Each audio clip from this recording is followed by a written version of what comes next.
It's 1966. An American soldier walks across a military base in southern Vietnam. The sun is brutal. The jungle around him is silent. He lights a cigarette, checks his rifle, and looks out at the red dirt field surrounding him. He has no idea that 63 feet below his boots, an enemy soldier is listening to him walk. Not outside the base, not nearby, directly beneath it. The Cu Chi military base, one of the largest U.S. installations in Vietnam, was built on top of a tunnel network stretching over 250 kilometers. The Viet Cong had been living, moving, planning, and fighting from directly underneath American soldiers for years. And for a long time, the U.S. military had no idea. This is the story of how a guerrilla force with almost no resources built something that the most powerful military in human history could not destroy. By the mid-1960s, the United States military was operating at a level no army in history had ever reached. They had B-52 bombers capable of carpet bombing entire regions into dust. They had napalm, a chemical compound that burned at over 1,000 degrees Celsius and stuck to everything it touched. They had Agent Orange, helicopters, armored vehicles, long-range artillery, and a soldier count that eventually exceeded 500,000 troops. The Viet Cong had shovels. They were a guerrilla force with no air force, no heavy artillery, and no modern infrastructure. Their fighters were often barefoot, armed with outdated weapons, and operating in a jungle being systematically destroyed around them. On paper, this was not a war. It was an extermination. Every logical and military advantage belonged to the United States. There was no realistic path for the Viet Cong to survive, let alone win, except one, and it was already under their feet. The fighters who built and lived inside the Cu Chi tunnel system were not elite soldiers. Many were farmers, teenagers, and villagers from the surrounding region. What they had was local knowledge, extraordinary discipline, and a willingness to endure conditions most human beings would not survive for a single day. Life inside the tunnels meant crawling through passages less than 80 centimeters wide, living without sunlight for weeks, and eating whatever could be smuggled underground. Usually cold rice and dried cassava. They chose the tunnels not out of desperation. They chose them as a strategy.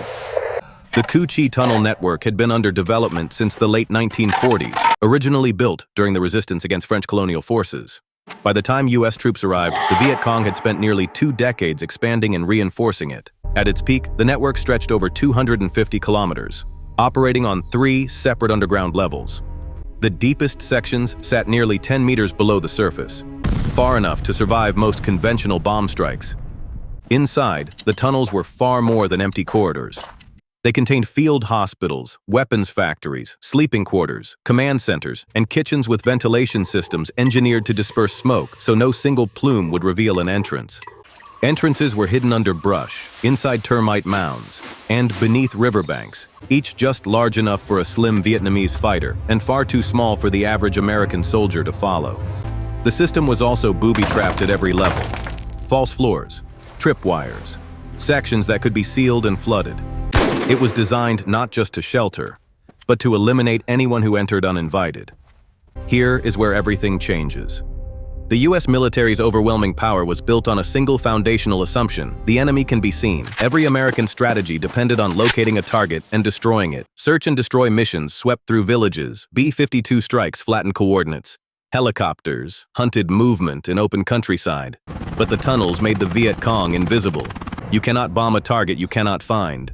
The moment the Viet Cong went underground, every one of America's technological advantages became irrelevant. Billions of dollars in military hardware, thousands of aircraft, 500,000 soldiers, all of it engineered for a kind of war the tunnels simply refused to participate in. This was not a small tactical advantage. It was a total inversion of the power dynamic. The most advanced military force in history had been designed to fight an enemy that was visible, locatable, and destroyable. The Cu Chi tunnels made the Viet Cong none of those things. That was the aha moment the U.S. military never fully recovered from. As American forces intensified operations in the region, the Viet Cong did not retreat. They dug deeper. Entrances were redesigned to be smaller and better camouflaged. Escape routes were added so that if one section was compromised, fighters could seal it off and reroute. Supply lines through the tunnels allowed fighters to remain underground for months without surfacing. Fighters studied American patrol patterns and timed their movements accordingly, surfacing to attack, then vanishing underground before reinforcements arrived. A patrol would be ambushed, suffer casualties, and by the time air support reached the area, every attacker had already disappeared into the earth. They were not just hiding. They were preparing for something much larger. In January 1966, the U.S. military launched Operation Crimp, one of the largest search and destroy operations of the war. Over 8,000 American and Australian troops were deployed to Cu Chi with a single objective: find and eliminate the Viet Cong base of operations. They found almost nothing. Patrols swept through the jungle and returned without contact. Then soldiers began dying, struck by snipers who vanished before anyone could return fire, or stepping on booby traps in areas that had already been cleared. At one point, troops realized they were being shot at from below, bullets punching upward through the ground. Operation Crimp ended without achieving its objective. 8,000 troops had walked directly over one of the most sophisticated military installations in the war and had no idea it was there. After Operation Crimp, the pressure on both sides intensified dramatically. The Americans introduced tunnel rats, small, lightly armed volunteers trained to enter and clear tunnels by hand. They crawled through pitch-black passages with a pistol and a flashlight, knowing a fighter could be waiting around the next corner, or that the floor could give way at any moment. Many never came back. Attack dogs were deployed to sniff out entrances, until the Viet Cong began leaving American scent materials near false openings to confuse them. The dogs became unreliable. The military then escalated to chemical fumigation, pumping CS gas directly into tunnel entrances.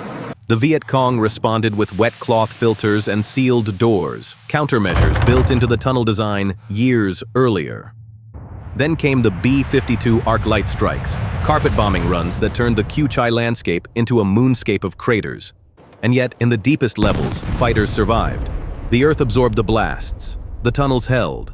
With each escalation, the Viet Cong adapted, and with each failed countermeasure, American command grew more frustrated, not because they weren't trying hard enough, but because they were fighting the wrong war. January 1968, the Tet Offensive. In the early hours of January 31st, the Viet Cong launched simultaneous strikes on over 100 cities and towns across South Vietnam, including a direct assault on the U.S. Embassy in Saigon. In the Cu Chi region, fighters poured out of the tunnels under the cover of night. Units that had been living underground for months emerged fully armed, struck their targets, and disappeared back underground before the full scale of the offensive was even understood. The psychological impact on the American public was catastrophic. The U.S. government had been insisting the war was nearly won. The Tet Offensive proved the opposite. The enemy had been underneath them the entire time. Military victory in individual battles meant nothing if the enemy could simply go underground and wait. By the end of the war, Cu Chi had become one of the most heavily bombed areas in human history, an estimated 500 pounds of explosives for every person who had ever lived there. And still, the tunnels survived. When American forces withdrew in 1975, fighters emerged into a landscape that was almost unrecognizable: craters, bare red earth, and the skeletal remains of trees where jungle had once stood. One survivor described standing in a field and not knowing which direction to walk, because every landmark had been destroyed. They had survived, but survival had cost them everything that had once surrounded them. Today, the Cu Chi tunnels are a tourist attraction. Visitors, including former American soldiers, pay to crawl through a widened section of the original network. They last about 30 seconds before asking to be let out. The Viet Cong fighters lived there for years. The Vietnam War is often studied as a failure of strategy, of political will, of intelligence. All of those things are true, but at its most fundamental level, it was a failure of imagination. The U.S. military built the most powerful fighting force in history and forgot to ask what happens when the enemy simply refuses to be visible. The tunnels of Cu Chi didn't just shelter an army, they dismantled an assumption. And that assumption, that enough firepower can solve any problem, is one the world's most powerful militaries are still reckoning with today.